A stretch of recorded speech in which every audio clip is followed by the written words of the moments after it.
মায়ায় গোধূলির রক্ত লেখা আলোর মায়ায় তাকে যেন বলতে পারি এই দুনিয়ায় তোমার সাথে বলবো কথা বাংলা ভাষায়।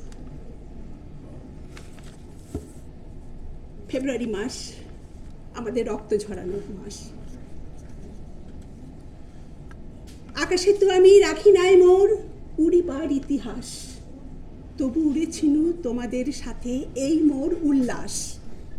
উল্লাস করার মতো জায়গাতেই আমরা আছি। আমরা গর্ব করে বলতে পারি আমরা বাঙালি, আমরাই মাতৃভাষা দিবসকে জন্ম দিয়েছি।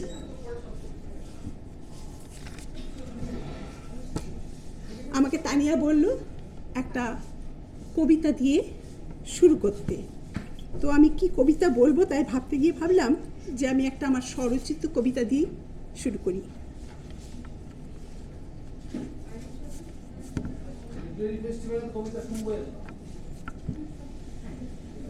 এক মিনিট।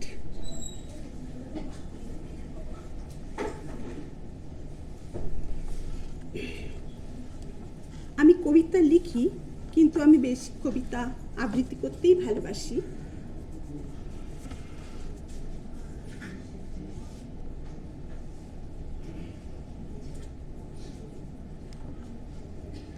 আমার লেখা কবিতা রাক্ষস ও পৃথিবীর গল্প।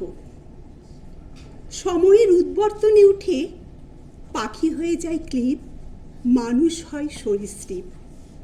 দেওয়াল বেয়ে একে বেঁকে ধীর গতিতে এগিয়ে চলে শিকারের সন্ধানে। মনের ভিতরে মন, তার ভিতরে আটকে পড়া অন্ধকার প্রকোষ্ঠে যে কীট মাকড়সার জাল ছিঁড়ে বেরিয়ে আসে খোলা আকাশের নিচে। রুষোর অপ্রকৃত ইচ্ছার সুরসুরিতে বিবেকের স্রোত বয়ে যায় আবর্জনার নালী পথ বেয়ে।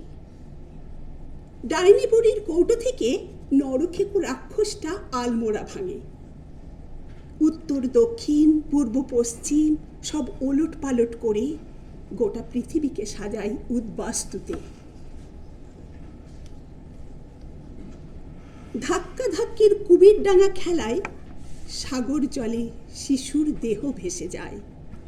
কোটি কোটি নরমুণ্ডু নিজের গলায় পড়ে নররাক্ষস পায়ের তলায় পৃথিবীকে পিষে মারে। ধন্যবাদ।